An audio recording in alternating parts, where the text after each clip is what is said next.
الرحمن الرحیم۔ تمام ساتھیوں، اہل یاشیوں،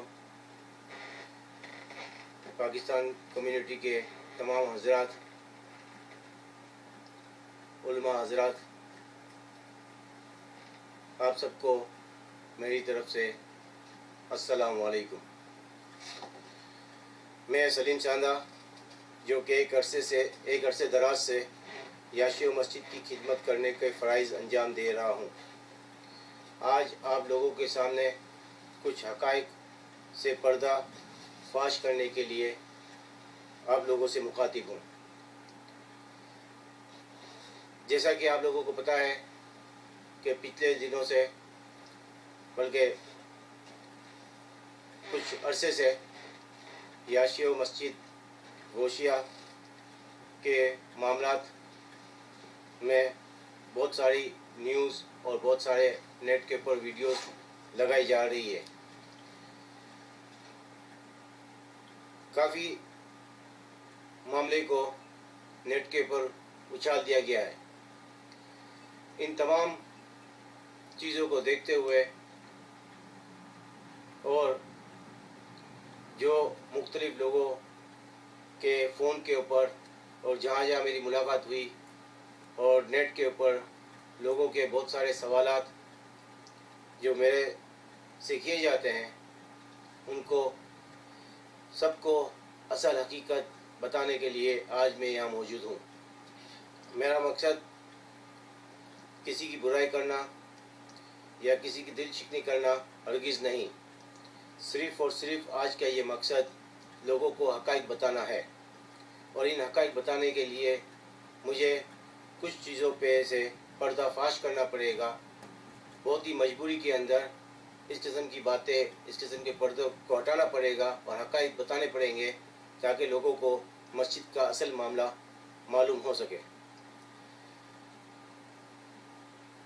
سب سے پہلے میں حافظ صاحب، ہمارے یاشیو مسجد کے حافظ امام حافظ احمد مطلوب صاحب کی بات بتاؤں گا کہ حافظ صاحب 26 جولائی 2009 پاکستان سے تشریف لائے۔ 90 ڈیز کے ویزے پہ وہ تشریف لائے۔ پاکستان میں موجود ایک ٹرسٹی میں جا کے میں نے ان سے ریکویسٹ کی کہ ہمیں جاپان کے لیے ایک حافظ امام چاہیے۔ انہوں نے مجھے حافظ مطلوب صاحب سے ملوایا۔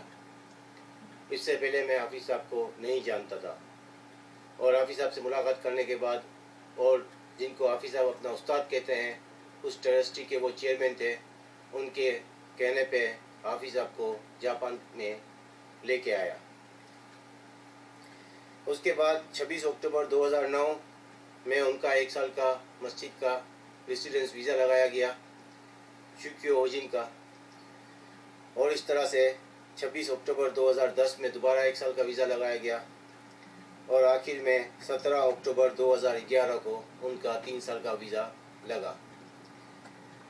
2009 کے 26 جولائی سے حافظ صاحب پچھلے مہینے 2013 کے مارچ تک اس مسجد میں امام و خطیب کے فرائض انجام دیتے رہے، اور وہ اپنی کوششیں و کاوشیں کرتے رہے، اور جو یہاں کے مسجد کے جو معاملات تھے، 5 وقت کی نماز ادا کروانا، اذان دینا، بچوں کی تعلیم دینا، جو لوگ مسلمان ہونے اگر آتے ہیں ان کو مسلمان کرنا، ان کو مسلم سرٹیفکیٹ ایشو کرنا، یہ لوگ نکاح کے لیے آتے ہیں ان کے نکاح کروانا، اس قسم کے ذمہ داریاں حافظ صاحب کے ذمہ تھی، جن کو وہ نبھاتے گئے۔ اس عرصے میں حافظ صاحب سے بہت ساری غلطیاں جانے میں اور انجانے میں ہوتی رہی، اور بار بار ان کو سمجھانے کے باوجود معلوم نہیں کہ وہ غلطیاں بار بار کیوں ریپیٹ ہوتی گئی۔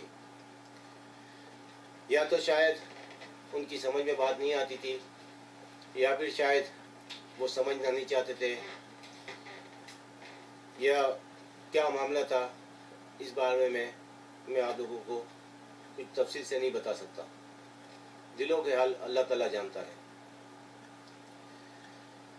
حافظ صاحب جب مسجد میں امامت کے فرائض انجام دے رہے تھے اس وقت 4 افراد کی ایک کمیٹی موجود تھی. وہ 4 افراد کامران بھائی، نذیر بھائی، ناصر بھائی اور امتیاز اس میں شامل تھے. ان 4 آدمیوں کے اندر ناصر بھائی کا یہ ذمہ تھا کہ ان کے پاس مسجد کے بینک کی بک تھی، اے ٹی ایم کارڈ تھا، جس میں وہ لوگوں سے چھوٹا موٹا فنڈ جمع کرتے، مسجد کے اکاؤنٹ میں ڈالتے اور بعد میں ضرورت کے وقت مسجد کی مینٹیننس یا چھوٹے موٹے خرچے اس میں کرتے. مسجد کی اس بک کا استعمال کا طریقہ کہ جو بھی فنڈ جمع ہو بینک میں بک میں ڈالنا ہے اور جب ضرورت ہو اس کو خرچ کرنا ہے اور اس کی رسیدیں جمع کر کے رکھنی ہے اور مسجد کا ہر سال آڈٹ کروانا ہے. جیسا کہ آپ سب لوگ جانتے ہیں الحمدللہ ہماری مسجد شوکیو اوجین رجسٹرڈ ہے جاپان گورنمنٹ میں، اور ہر سال ہمیں مسجد کا آڈٹ جمع کروانا ہوتا ہے اور وہ پورا آڈٹ اگر صحیح طرح سے جمع نہیں ہو تو اس پہ پوچھ گچھ بھی ہوتی ہے. اس وجہ سے تمام رسیدوں کو ہمیں اس قسم کی فائلیں بنا کے اور پورا ریکارڈ ہمارے کو اپنے ساتھ رکھ کے اور شوکیو اوجین میں ہر سال ان کی ایڈٹ کروانا ہوتا ہے اور ان کی آڈٹ کے ساتھ یہ سارے پیپرز فائلیں اور جو بھی اردو یا انگلش میں پیپر ہوتے ہیں ان کی جاپانیز میں ٹرانسلیٹ کر کے یہ کام ہمیں وہاں پر جمع کروانا ہوتا ہے.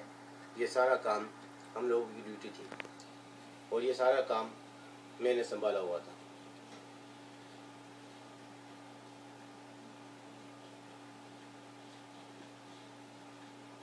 اب میں آپ کو صورتحال بتاؤں گا کہ کہاں سے یہ مسئلہ اور رنجشیں شروع ہوئی اور اس رنجشوں میں کن لوگوں نے اپنی سیاست کھیلی اور کس طرح سے انہوں نے اس معاملے کو اتنا اچھالا.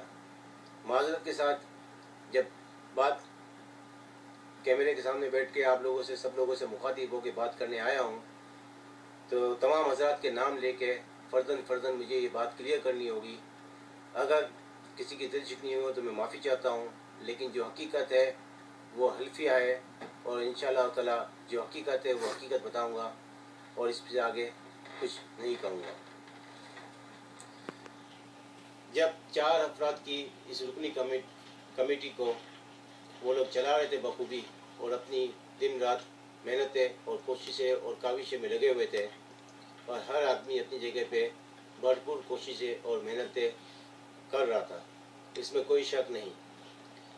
حافظ صاحب نے بھی اس مسجد میں جو کچھ کیا وہ تمام اہل عیاشیوں کو بھی معلوم ہے اور انہوں نے کیا غلطی کی اس کی بھی میں آپ کو آگے تفصیل بتاتا جاؤں گا. ان 4 افراد میں سے جب حافظ صاحب سے بات چیت ہوتی تھی اور حافظ صاحب کی جو غلطیاں ہوتی تھی ان غلطیوں کو روکا جاتا تھا اور حافظ صاحب کو ان غلطیوں کے بارے میں ان کی غلطیاں ان کے سامنے لائی جاتی تھی اور ان غلطیوں کا مجھے اطلاع دی جاتی تھی اور جب میں حافظ صاحب سے ان کی غلطیوں کی پوچھ گچھ کرتا تھا تو حافظ صاحب کو یہ بات ناگوار گزرتی تھی. وہ سمجھتے تھے کہ شاید یہ 4 آدمی سلیم بھائی کو میرے خلاف کان بھرتے ہیں اور سلیم بھائی کو میری طرف ان کو پسند نہیں کہ وہ امام صاحب سے سلیم بھائی محبت کریں. ایسا نہیں تھا، وہ لوگ اپنے فرائض انجام دے رہے تھے اور شاید حافظ صاحب کی یہاں پر پہلی غلطی ہوئی تھی. اس طرح سے حافظ صاحب کمیٹی کے لوگوں سے ناراضگیاں اختیار کرنے لگے اور ان کے ساتھ ان کی ناراضگیاں بڑھتی گئی. حافظ صاحب کی کیا غلطیاں تھی، کیا کچھ تھا، یہ آگے جا کے میں بتاؤں گا. ابھی میں آپ کو تفصیل بتا رہا ہوں اس واقعات کی کہ یہ کس طرح سے ہوا. اب ان 4 آدمیوں کی رکنی کمیٹی میں سے حافظ صاحب اور 4 آدمیوں کے درمیان جب رنجشیں بڑھنے لگی تو ساتھ ناصر محمود صاحب کی بھی رنجشیں کمیٹی کے 3 آدمی کے ساتھ بڑھنے لگی. اور اس کی وجہ کیا تھی؟ اس کی وجہ صرف ایک ہی تھی کہ ناصر صاحب سے پیسوں کا حساب کتاب مانگا جاتا تھا. جیسے میں آپ کو بتایا کہ پورے سال کا ہر سال کا آڈٹ جمع ہوتا ہے اور رسیدیں اس کے اندر لگائی جاتی ہیں اور باقاعدہ اکاؤنٹ ہوتا ہے اور یہ شوکیو جن کے کینچوں میں جمع ہوتا ہے. جن حضرات کو چاہے میرے پاس آئے اور فائلیں چیک کر سکتے ہیں، حساب کتاب دیکھ سکتے ہیں.